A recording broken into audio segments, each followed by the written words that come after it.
Okay. Good afternoon. I'm Cece Big Crow, and I'm working with the University of Colorado. And what I'm going to do is talk about the Circle of Life curriculum. And today we're going to go over Chapter 1 to review what you've already been trained in and just to kind of help you get started today.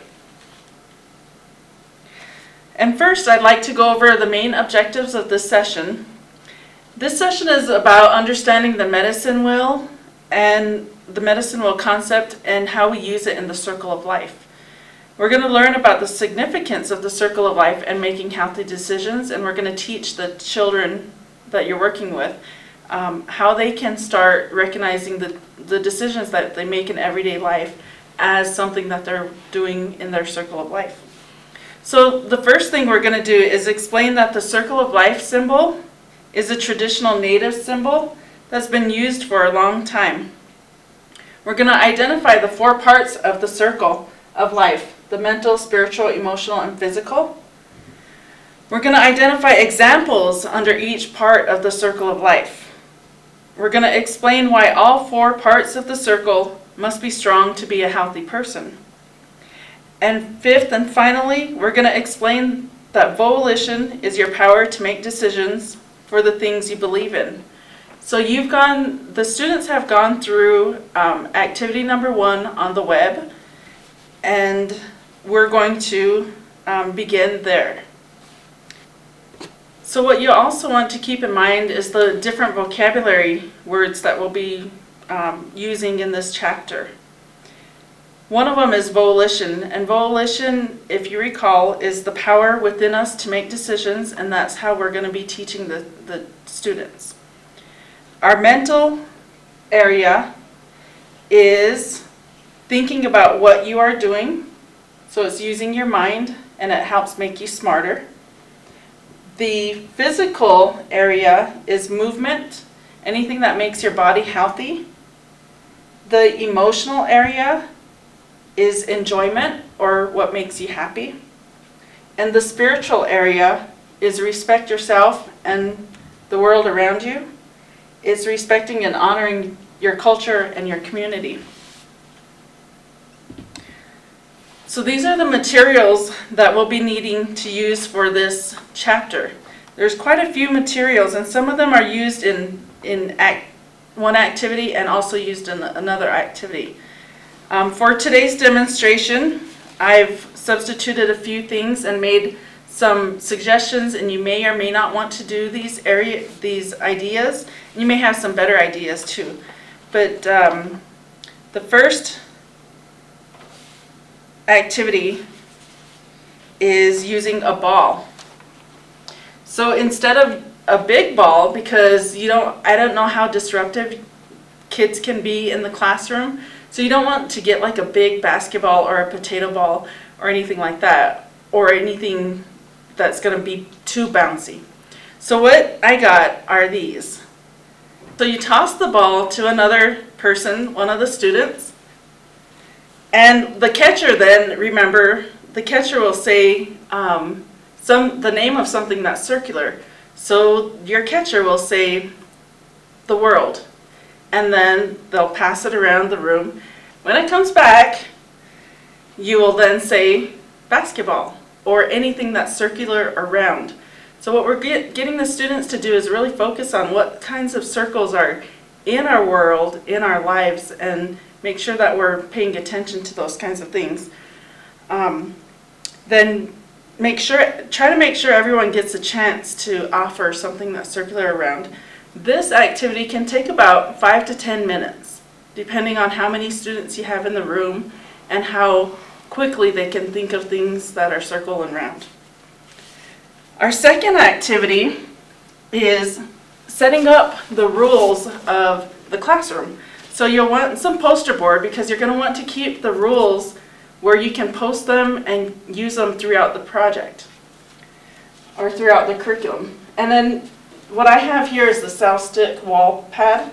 So you can list the rules out and then post it on the wall anywhere in your room that you're going to be using to do the Circle of Life curriculum.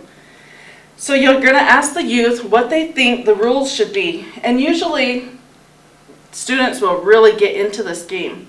And when they do that, they'll do a lot of buy-in. And they'll be kind of policing their own rules, which is really nice. So you take a marker and you just write down the ones that are really reasonable. If they're saying like things that are like, we should only do this activity for 10 minutes or something like that, that's unreasonable.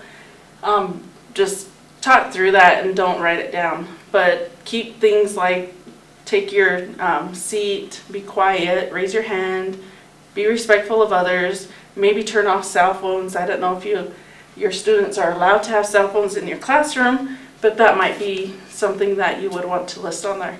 Also remembering that attendance is important. So that's what the poster board is for. The next activity is our third activity, and it's a little more quieter, calm down. The kids will be sitting in their seats or on the floor, however you want to arrange the room. What we're going to do is we're going to talk about black elk and remind students who black elk is. You might also want to have a photo of black elk or a book by the Black Elk Speaks book, or something visual that they might be able to kind of connect with. And then so you explain that to them that he was an Oglala leader and he lived from 1863 to 1950. So some of their grandparents may know him or have met him.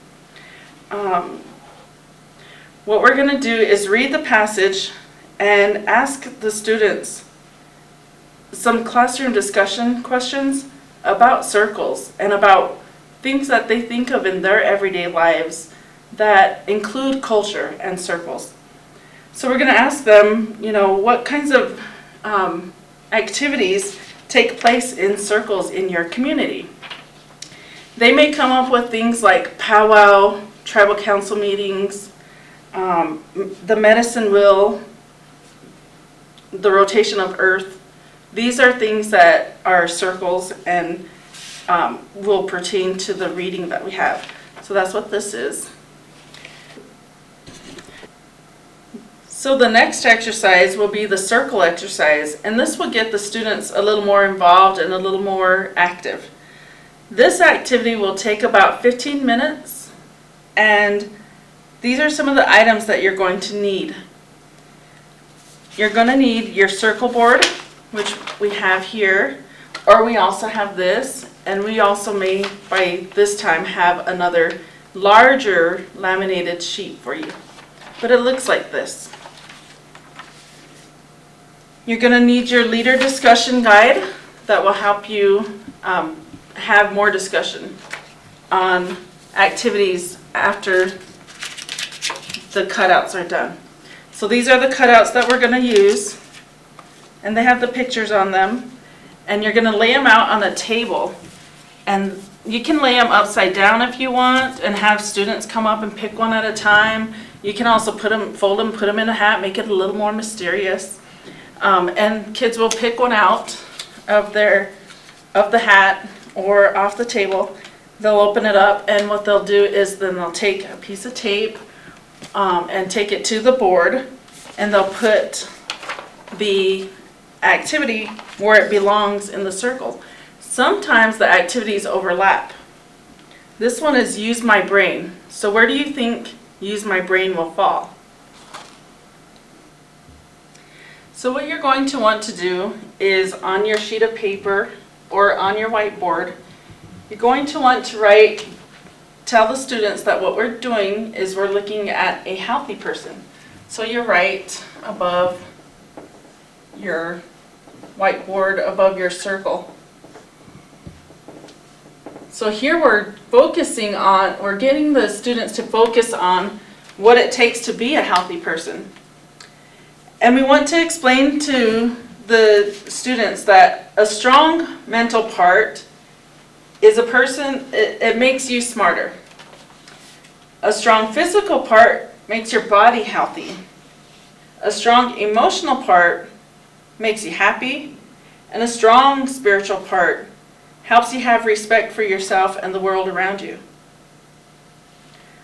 So this is where we're going to ask our students a little more questions about what they think a healthy person is and how they get to be healthy. What kinds of activities do they do?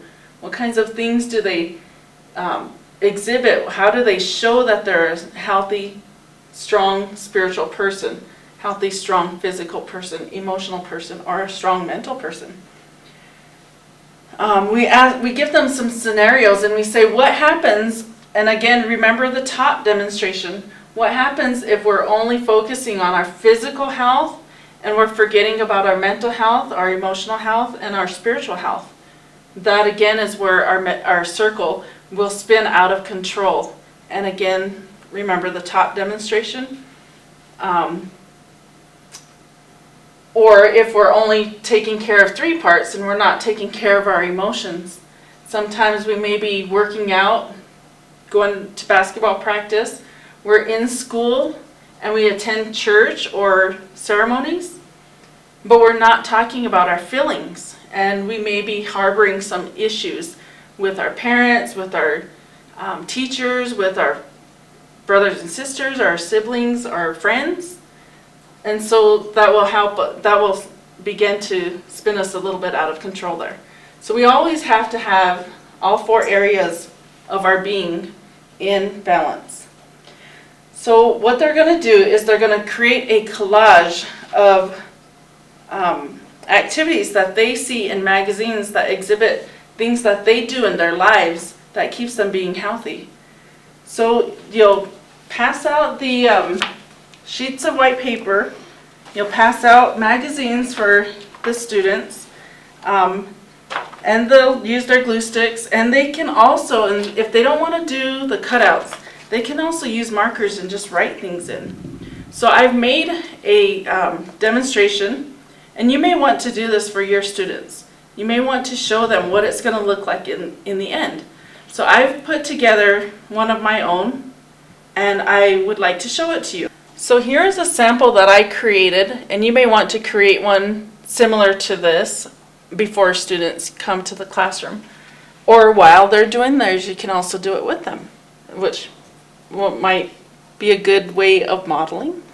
This will conclude Chapter 1 of the Circle of Life curriculum. I think the kids are going to have a lot of fun, and this will help set the stage for the rest of the curriculum. We're going to be talking a lot about volition and the circle of life and all these areas of our decision making. So get ready for Chapter 1. Have some fun.